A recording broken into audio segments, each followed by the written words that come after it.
भैया भगवान बड़े ही दयालु हैं, भगवान बड़े ही करुणा संपन्न हैं, भगवान बड़े ही अपने भक्तों पर कृपा करने वाले भक्त वत्सल हैं, भक्तों पर वात्सल्य न्यौछावर करने वाले हैं। तो यदि भगवान को भगवत प्राप्ति करना चाहते हो, भगवान को रिझाना चाहते हो, तो क्या करो? भगवान का भजन करो। कैसा भजन करो? ऐसा भजन करो कि आपको संसार का भान नहीं रहे। एक प्रसंग और सुना देते हैं, अभी 10:15 बजे। देखो भगवान बड़े दयालु हैं। एक प्रसंग हमें याद आ रहा, बघेलखंड का। बघेलखंड में एक राजा हुए माधवगढ़ के आसपास। उनका नाम था राजा भीर सिंह। क्या नाम था? राजा भीर सिंह। राजा भीर सिंह की सेवा में उनका एक दास रहता था, नाई। कौन रहता था? नाई, जिनको सेन जी कहते। तो सेन नाई जी उनकी सेवा में रहते थे। अब राजा बड़े वैभवशाली थे, बड़े धर्मात्मा थे, सत्य प्रतिज्ञ थे। उनके राज्य में कभी किसी को कोई कमी नहीं हुई। बराबर समय पर वर्षा होती, बढ़िया फसलें होती, बढ़िया वातावरण रहता, कभी किसी के घर में कोई क्लेश नहीं होता और राज्य की प्रजा भी प्रसन्न रहती। राजा प्रजा पालक और मानव सेवी तो थे ही, साथ में भगवान की कथा भी सुनते थे, भगवान की भक्ति भी सुनते थे, भगवान की भक्ति में मस्त भी रहते थे। पर इनकी सेवा में जो नाई भक्त रहता था, वो बहुत ही भगवान का बहुत बड़ा भक्त था। नाई थे तो नाई, जाति तो इनकी नाई थी, सैन थे, भगवान राजा की सेवा में थे। पर राजा के भी बाप थे भक्त में, भक्ति में। बहुत अच्छा इनका स्वभाव था, दृढ़ भाव था, भगवान के प्रति बहुत अच्छा वात्सल्य था, भगवान के प्रति बहुत ही इनकी निष्ठा दृढ़ थी। ये इनकी एक बहुत अच्छी खूबी थी कि नित्य कृष्ण जन्माष्टमी और नित्य रामनवमी मनाते थे। भगवान राम का जन्म हुआ था दिन के 12 बजे, सो नित्य 12 बजे रामनवमी मनाए। भगवान कृष्ण का जन्म हुआ था रात्रि के 12 बजे, सो नित्य रात्रि के 12 बजे कृष्ण जन्माष्टमी मनाए, कृष्णाष्टमी।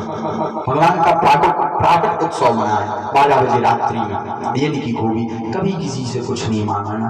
राजा की सेवा से जो मुद्राएं मिल जाएं, उसी से अपना परिवार चलाते, उन मुद्राओं को लाते भगवान नंदन के सामने डाल देते। लो ठाकुर जी, अब आप हमारे घर को चलाओ। कौन चलाओ? आप हमारे घर को चलाओ। एक बार एक घटना घटी। इनके राज्य में संतों का एक समूह आया और इनके घर के नजदीक से निकला। कहां से निकला? हमारा इनके घर के नजदीक से निकला। तो संतों की आदत होती है कि जहां से निकलते हैं, कहीं से भी निकले, हमेशा 24 घंटे नाम संकीर्तन करते रहते हैं। तो वो वहां से निकले गाते गाते हरे कृष्ण कृष्ण कृष्ण हरे हरे, हरे राम राम राम हरे हरे, हरे कृष्ण कृष्ण कृष्ण हरे हरे, हरे राम राम राम हरे हरे, हरे कृष्ण कृष्ण कृष्ण हरे हरे, हरे राम राम राम हरे हरे। जहां भक्त नाई ने सुना, मंत्र मुग्ध हो गया महाराज, मंत्र मुग्ध हो गया, भगवान के नाम को सुनकर डूब गया, भगवान की याद आ गई। घर से बाहर निकला तो संतों के समूह को देखा। अरे धन्यवाद हमारे जो आज प्रातः काल संतों के दर्शन हो गए, धन्यवाद हमारे जो आज आपकी छवि के दर्शन हो गए, जो आज आपको निहार लिया, जो आज आपके दर्शन सुदृढ़ हो गए, सुगमता से हो गए, वो भी प्रातः काल हो गए। किसी को इतनी सुगमता से संतों के दर्शन नहीं होते, पर हमें बड़ी सरलता से हो गए। हे प्रभु, हमारे धन्य भाग्य हैं, हम पर कृपा कर दो, अपने चरणों को हमारे घर पर रख दो। किनको रख दो? अपने चरणों को हमारे घर पर रख दो। आहा, संत भी इनका भाव देखकर प्रसन्न हो गए।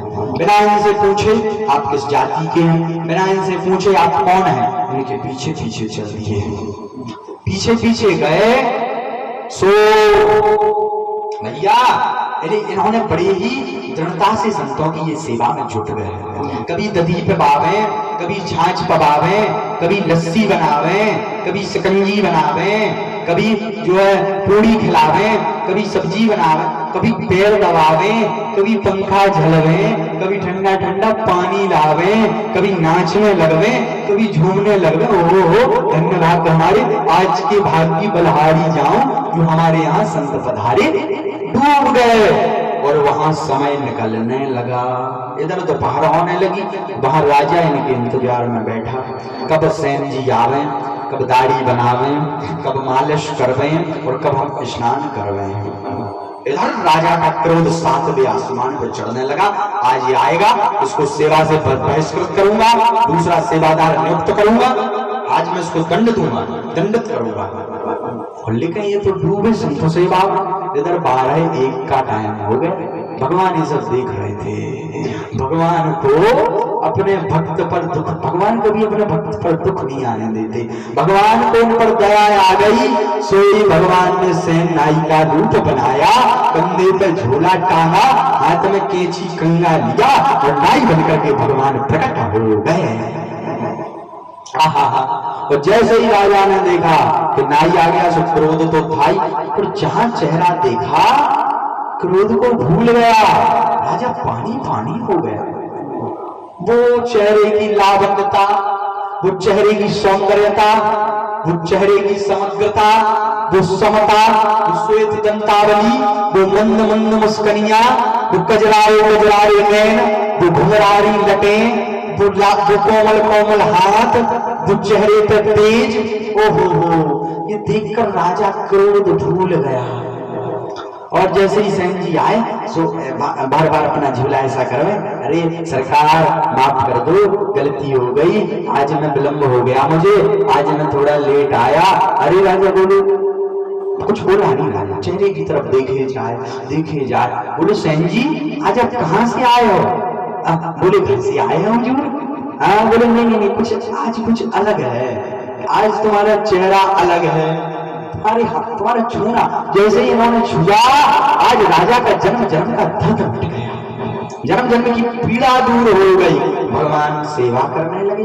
कभी भगवान मालिश करवे, कभी कंधों को दबावे, कभी हजामत बनावे, कभी पैर दबा, कभी नाखून काटवे। आज राजा इनसे बहुत प्रसन्न है, आज इनकी चेहरे की तरफ देखे जा रहा। अरे सेन जी आज तक तो ऐसा कुछ नहीं था तुम में, आज तुम इतने अच्छे क्या लग रहे हैं। बोले ये तो आपकी कृपा है हुजूर, हुकुम आपकी कृपा है, हम में इतनी सामर्थ्य कहाँ। अरे बोले नहीं, आज कुछ अलग है, आज कुछ खुशबू अलग है, तुम्हारे शरीर से कुछ अच्छी सुगंध आ रही, आज तुम अच्छे लग रहे हैं। बोले आज तो तुम भोजन करके जाना। अरे नहीं हुकुम जाने दो, घर पे बहुत काम है। नहीं आज तो भोजन करके जाना। भगवान बोले ठीक है। नाई का रूप धरे भगवान बैठ गए, भोजन करने लगे। अब बार बार भगवान क्षमा मांगे, क्षमा करना होगा, हम आपके साथ खाने लायक नहीं है। क्या नहीं है आपके साथ खाने? कहाँ आप चक्रवर्ती सम्राट, कहाँ हम तुच्छ से नाई, आपकी सेवा, आपके सेवादार, आपके टुकड़ों पर पलने वाले, आज आपकी समानता में बैठकर हम खा रहे हैं।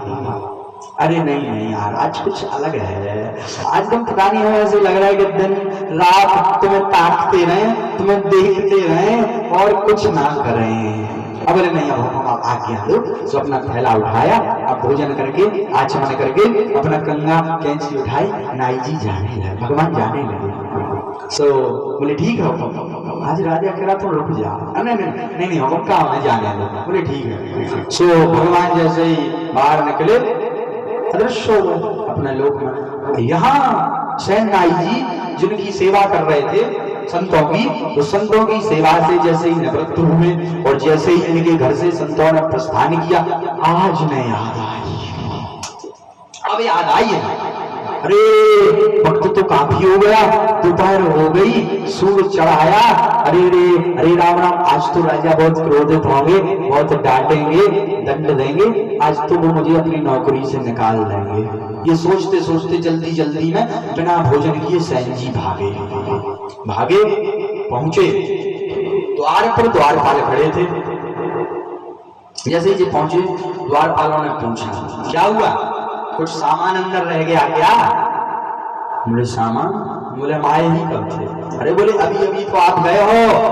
अरे बोले अभी कहाँ गए, अभी अभी तो हम आए हैं, आज लेट हो गए। तुम भी हमसे मजाक करते हो, राजा तो हमें दंडित करेंगे ही, तुम भी मजाक बनाने लगे, तुम भी खिल्लियां उड़ाने लगे। द्वारपाल बोले भांग खा के आए हो क्या? अभी तो तुम आए थे। नहीं बोले ये क्या लफड़ा है? तो बोले भैया हमें दोबारा जाना है, जाने दो। जैसे ही अंदर पहुंचे राजा बोले अरे सैन जी अभी तो तुम गए थे फिर आ गए, क्या बात है? अब राजा को वो मनमोहकता नहीं लगी, लेकिन पूछने लगे अरे सैन जी अभी तो गए थे।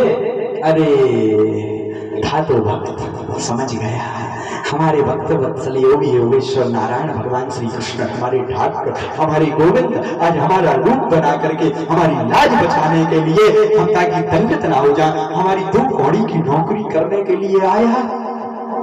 आज हमारा नंद नंदन जो राजाधिराज महाराजाधिराज सृष्टि का पालनहार त्रिलोकी नाथ आज तुच्छ से राजा की हमारे वजह से सेवा करने आया।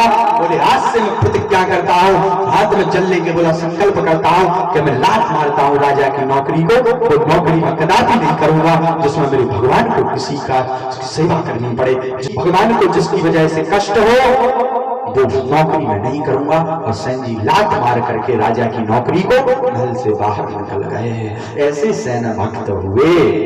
या भगवान अपने भक्तों के लिए कुछ भी कर सकते हैं, कुछ भी बन सकते हैं। तो जाति महत्वपूर्ण नहीं है। केवट जी भी किस जाति के थे? निषादराज केवट थे, जाति के केवट थे, पर राम जी के प्रति उनका भाव इतना दृढ़ था कि राम जी को ही अपना सर्वस्व मानते थे। तुम्हें वो माता चपता, तुम्हें वो बंधु चषखा, तुम्हें वो विद्या दुर्गम, तुम्हें वो सर्व मम देव देव।